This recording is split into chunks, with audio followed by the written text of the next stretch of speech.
for the implementation of Universal Healthcare Act.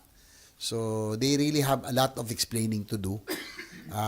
Talagang malaki ang responsibility ng PhilHealth being the primary agency tasked to implement the UHC. Ang gandang batas ng UHC.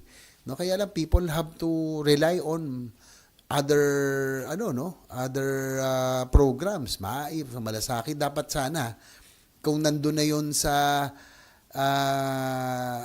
kung malaki-laki ang sinasagot ng PhilHealth, dapat hindi natatakbo kung saan-saan ang mga pasyente, no? Yun nga yung iniiwasan natin Yung pumipili doon sa PCSO, sa PAGCOR, sa politiko.